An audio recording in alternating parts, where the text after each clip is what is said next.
Sweden is often called one of the most gender-equal countries on earth, but what does that actually look like in daily life? Here, it's completely normal to see fathers pushing strollers through parks on a weekday. Afternoon, almost as common as seeing mothers. Parental leave here isn't just for moms. Men take months off too. So, is Sweden really the perfect place to be a woman? The truth is more layered and more interesting than the headlines suggest. Let's find out what life actually looks like for girls and women across this country today, in cities like Stockholm, Gothenburg, and Malmö. A typical day might start with a bike ride to work, a stop at a bakery for cinnamon buns, then a fast-paced job in tech, healthcare, or design. In smaller towns and rural areas, especially in the north, life moves slower. Distances are longer, communities are tighter, and outdoor life, hiking, skiing, lake swimming is part of the daily rhythm rather than a weekend escape. Remote work has also blurred these lines, letting many women live rurally while still working urban jobs. Swedish fashion has a reputation for minimalism, clean lines, neutral colors, and function over flash.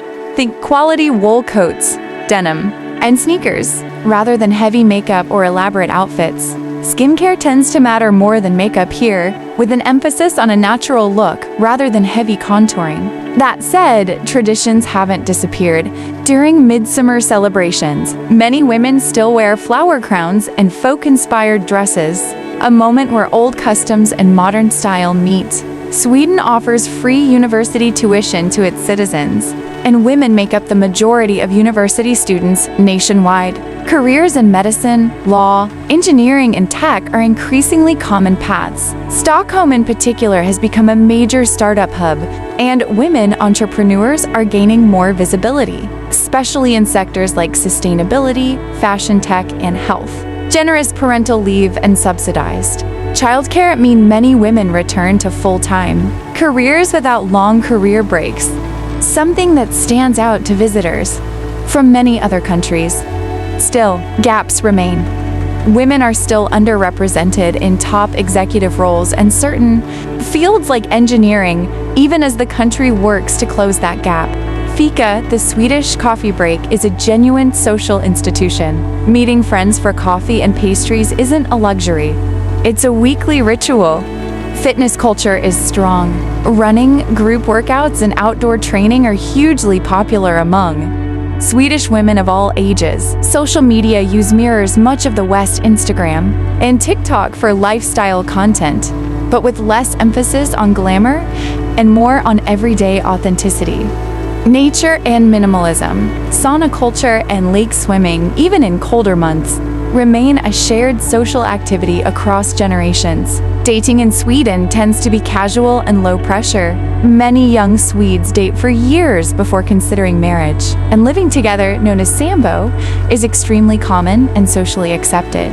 Often functioning like a long-term commitment in itself, it's not unusual for couples to have children before marrying, if they marry at all. Family structures here are diverse and less tied to traditional milestones than in many other cultures. That said, this doesn't mean marriage or family isn't valued. Women in Sweden still express strong interests in long-term partnerships and family life. It's simply less rushed and less defined by external pressure or timelines. In cities, women often have access to more job diversity, international communities, and nightlife. Career ambition and financial independence are common priorities. In rural areas, women would work in agriculture, tourism, education, or healthcare, often multitasking roles due to smaller populations. Community ties tend to be stronger, and traditional family structures can carry more visible influence. The line between these worlds is increasingly blurry, though as remote work and improved transportation connect rural life to urban opportunity more than ever before. Despite Sweden's reputation, challenges remain. A gender pay gap still exists, particularly in leadership roles, and women remain underrepresented in some STEM fields and top executive positions. Conversations around workplace equality, safety, and representation are still very active in Swedish public life, showing that gender equality is an ongoing project, not a finished achievement. At the same time, technology, remote work, and shifting cultural norms are opening new doors, especially for women outside major cities. Sweden's story about women isn't one of perfection, it's one of progress, still being written every day. From boardrooms to lakeside saunas, from bustling city streets to quiet rural towns, women here are shaping their own paths in ways that reflect both freedom and complexity. So, here's the question for you. How does this compare to where you live? Let us know in the comments. We'd love to hear your perspective.